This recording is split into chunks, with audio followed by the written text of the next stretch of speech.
দেখো বন্ধুরা, বসিয়ে দিয়েছি ভাত। আর এই যে দেখো বসিয়ে দিয়েছি হচ্ছে মুসুর ডাল। ভাত ডাল বসিয়ে দিলাম। আর কি কি রান্না হবে চলো দেখি। করবো কিন্তু আলু ভাজবো। তারপরে দেখো এদিকে কুটেছি হচ্ছে কচু। কচু দিয়ে কাঁচা লঙ্কা দিয়ে, আর এদিকে হচ্ছে জিরা বাটা লঙ্কা বাটা দিয়ে মাছের ঝোল করব। আর করব আলু ভাজা আর পেঁয়াজ দিয়ে ডাল করব। আর চলো দেখি কি মাছ নিয়ে আসলো।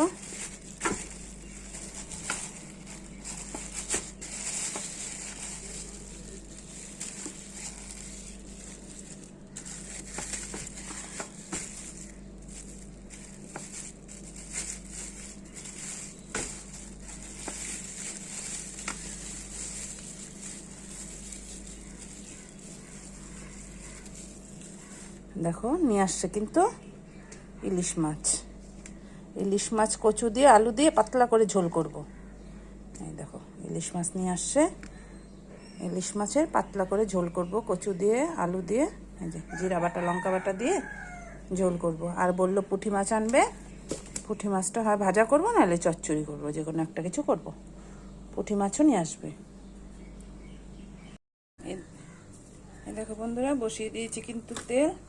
দেখো দিয়ে দেবো তেলের উপর সাদা জিরা। আগে ইলিশ মাছটা রান্না করে নেব,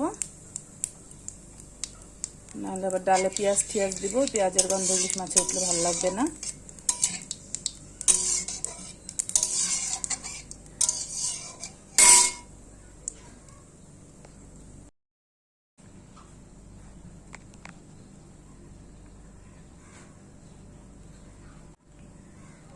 দেখো তেলের উপর দিয়ে দেবো এখন কেটে রাখা কচু।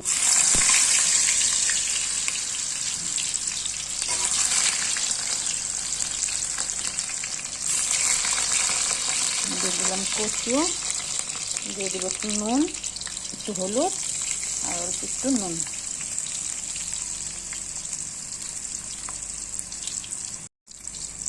দিয়ে দিলাম একটু হলুদ আর অল্প একটু নুন। দিয়ে কচুটা হালকা করে ভাজা করে নিব। তারপর দিয়ে দেবো জিরা বাটা আর হচ্ছে কাঁচা লঙ্কা বাটা। দেখো হালকা করে ভাজা করে নিলাম। এখন এই যে হচ্ছে কাঁচা লঙ্কা বাটা, জিরে বাটা, সামান্য লবণ আর হলুদ দিয়ে মশলাটা একটু কষবো। তারপর জল দেবো।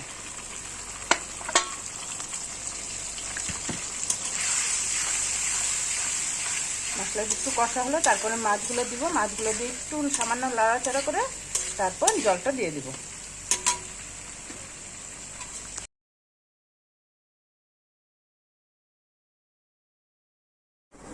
এই দেখো বন্ধুরা, এই যে পুঁটি মাছ কিন্তু এই যে তেল বসালাম। এখন পুঁটি মাছগুলি ভাজা করব।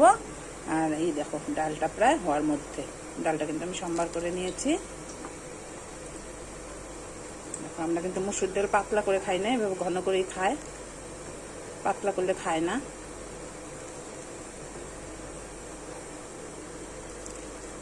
ডালও সম্বার করে নিলাম। এখন মাছটা চলো ভাজা করে নিই।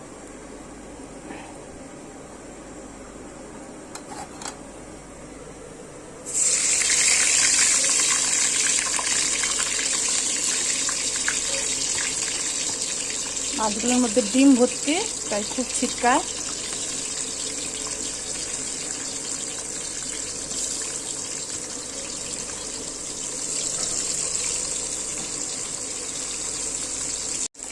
এই দেখো বন্ধুরা, পুঁটি মাছগুলো কিন্তু এই দেখো ভাজা করে নিয়েছি।